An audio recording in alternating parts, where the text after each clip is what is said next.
A ship creaked in the grey Atlantic mist, sails tight with wind, carrying hopes heavier than its cargo. Not gold seekers this time, these were farmers, laborers, outcasts, and dreamers, headed west into the unknown. What drove them there wasn't greed, but something far more personal. Back in Britain, the world was shifting. The 16th and 17th centuries were marked by population booms, rising unemployment, religious conflict, and political instability. Cities overflowed with people who had nowhere else to go. The countryside, once a haven, was being reshaped by enclosures, common lands turned private, displacing those who had relied on them for generations. At the same time, religious tensions reached a boiling point. Puritans, separatists, Catholics, all found themselves caught between crown and conscience. Many were forced into silence, others were driven into action. Across the sea lay a continent that promised not comfort, but a new start. The unknown became the answer. The British Crown and wealthy investors also saw potential not for freedom, but for profit and power. Colonizing America was as much a solution to domestic unrest as it was a strategic gamble against Spain and France. Britain wanted an empire, and the Americas became the proving ground. The first footsteps. In 1607, the Virginia Company of London financed an expedition to a land they hoped would be flush with resources and easy riches. What they got instead was Jamestown. It was swampy, mosquito-infested, and brutally hot. The settlers, many of them gentlemen unaccustomed to hard labor, were ill-prepared for life in this new world. Disease took hold. Food ran short. During the winter of 1609 to 1610, the starving-time settlers resorted to eating rats, dogs, and even shoe leather. By spring, only 60 of the original 500 colonists were alive. Yet, they clung to life. Under the leadership of Captain John Smith and the eventual introduction of tobacco farming by John Rolfe, Jamestown stabilized. Rolfe's tobacco, often called brown gold, became a cornerstone of the colonial economy. It wasn't just a plant, it was salvation, a lifeline to London investors who had nearly written the colony off. A different dream. Meanwhile, in 1620, another group made their own journey, but for very different reasons. These were not mercantile adventurers, but devout English separatists, seeking a place to freely worship without persecution. They boarded a creaky vessel called the Mayflower and landed not in Virginia as intended, but farther north in Massachusetts. They founded Plymouth, a colony built on faith and mutual cooperation. Their survival came with a great cost. Half of them perished that first winter. But through the guidance of the Wampanoag people and the indispensable help of Squanto, they learned to grow corn, fish, and live with the land. The first Thanksgiving is often romanticized today, but it was born of mutual aid, necessity, and uneasy friendship. The settlers drafted the Mayflower Compact, one of the first formal agreements for self-governance in the New World. It wasn't just a document, it was a declaration that these colonists, though far from home, intended to shape their own destiny. Waves of humanity. What followed was not a trickle, but a tide. During the Great Migration of the 1630s, around 20,000 Puritans made their way to New England, driven by religious zeal and the desire for a better life. Families uprooted their entire lives to cross an ocean and start anew. Others came for profit, land, or escape from poverty, from prison sentences, from persecution. Many came as indentured servants, agreeing to work for years in exchange for passage. Some made it out of servitude with land and freedom.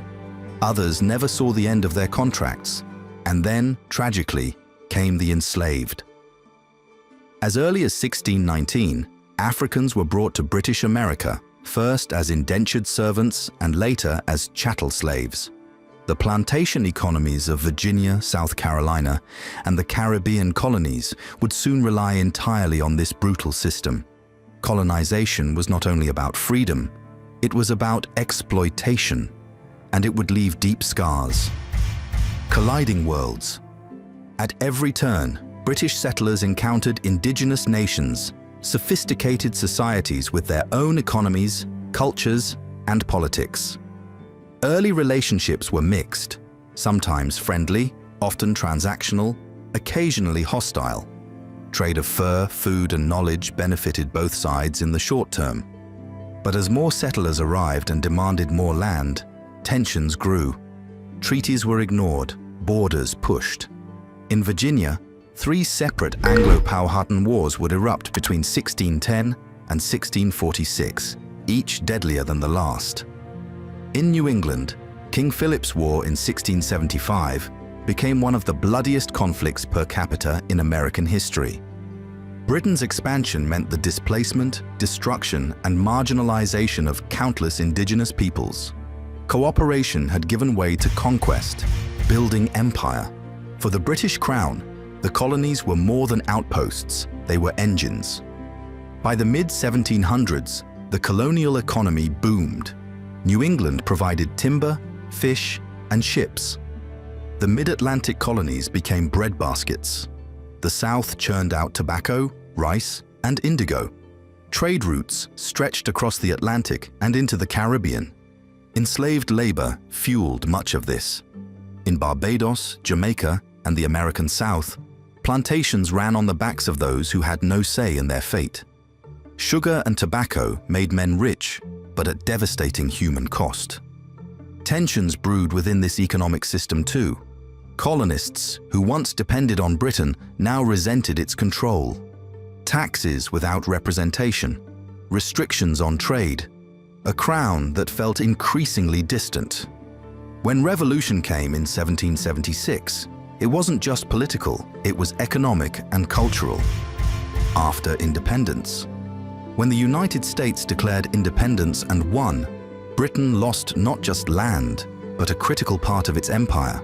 Still, it adapted. Focus turned to Canada, the Caribbean, India, and Africa. This wasn't retreat, it was redirection. In Canada, Britain retained power. After the American Revolution, an estimated 40,000 to 100,000 loyalists fled the US to remain under British rule.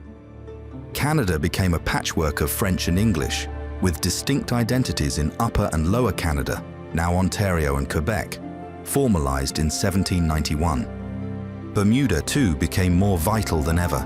A Royal Naval Dockyard was constructed in 1795, and by the War of 1812, Bermuda was Britain's forward base in the Atlantic. From there, they launched raids on American shores, including the 1814 burning of Washington, D.C.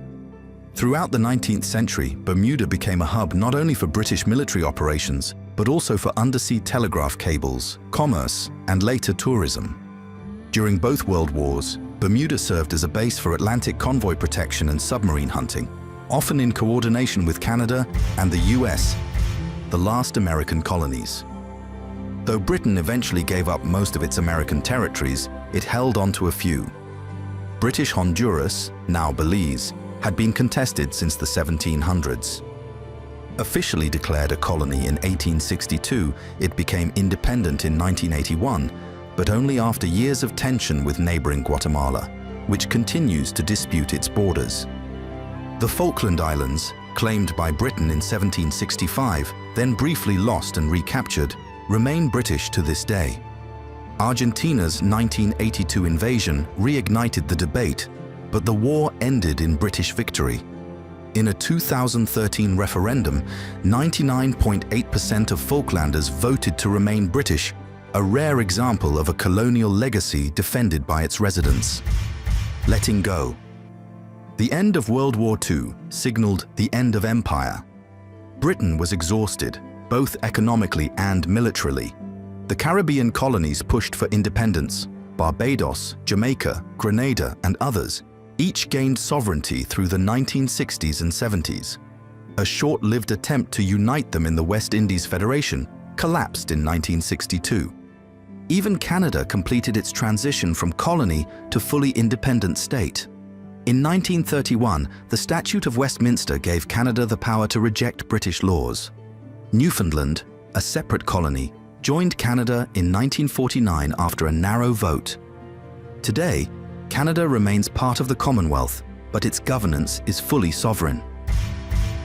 Legacy. What began as desperate voyages and fragile settlements gave rise to global change. Britain's colonization of America wasn't just a chapter in imperial history, it was a collision of worlds. It shaped nations, redefined cultures, and left behind legacies still felt today. The story is not neat. It is not heroic. It is survival and ambition, violence and hope, freedom and slavery, belief and betrayal, all interwoven into a tapestry that stretches from a wooden dock in Plymouth, England, to the battlefields of Yorktown, the sugar fields of Barbados, and the wind-blown coast of the Falklands. But colonization wasn't just about redrawing maps. It reshaped language, law, and identity. Across North America, traces of British influence remain etched into town names, court systems, and even accents. In Canada, English and French live side by side, a testament to imperial competition. In the US, the legal framework still reflects British common law. In Bermuda and other overseas territories, red phone booths still stand, symbols of a connection both distant and persistent. Colonialism ended officially, but its consequences are ongoing. Generations live with its echoes, from Indigenous land claims to cultural resilience.